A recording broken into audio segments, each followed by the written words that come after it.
Harish Shankar direction లో పవన్ కళ్యాణ్ హీరోగా వస్తున్న ఉస్తాద్ భగత్ సింగ్ సినిమా భారీ అంచనాలతో తెరకెక్కుతోంది. ఇక ఇప్పటికే ఈ సినిమాకు సంబంధించిన షూట్ 40% అయితే కంప్లీట్ అయింది. ఇక ప్రస్తుతం పవన్ కళ్యాణ్ రాజకీయాల పరంగా బిజీగా ఉండటంతో ఈ సినిమాను తాత్కాలికంగా నిలిపివేశారు. ఇక ఇప్పుడు అందుతున్న సమాచారం ప్రకారం మరో 3 నెలల తర్వాత ఈ సినిమా షూటింగ్ స్టార్ట్ అవుతున్నట్లు తెలుస్తోంది. ఇక ఈ సినిమాలో పవన్ కళ్యాణ్ గబ్బర్ సింగ్ సినిమాలో చూపించినట్లుగానే ఇందులో కూడా మదర్ సెంటిమెంట్ అలాగే బ్రదర్స్ మధ్య సెంటిమెంట్లను ప్రధానంగా చేస్తూ ఈ సినిమాను తెరకెక్కిస్తున్నారు. మరి గబ్బర్ సింగ్ లాగానే ఈ సినిమా అంత పెద్ద విజయాన్ని సాధిస్తుందా లేదా అనే విషయాలు కూడా తెలియాల్సి ఉంది. ఇక ఇప్పటికే ఈ సినిమా నుంచి వచ్చిన గ్లిమ్స్ ప్రేక్షకులను విపరీతంగా ఆకట్టుకుంది. దానికి తగ్గట్టుగానే పవన్ కళ్యాణ్ దమ్మేంటో చూపించింది.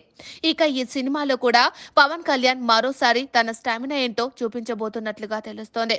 అయితే ఈ సినిమాని హరీష్ శంకర్ తన కెరియర్ లోనే ది బెస్ట్ సినిమాగా మలచాలనే ఉద్దేశంతో సినిమా చేస్తున్నట్లు తెలుస్తోంది. మరి గబ్బర్ సింగ్ కాంబినేషన్ లో వస్తున్న రెండవ సినిమా కావడంతో ఈ సినిమా విజయం మీద ఆసక్తిగా ఎదురుచూస్తున్నారు.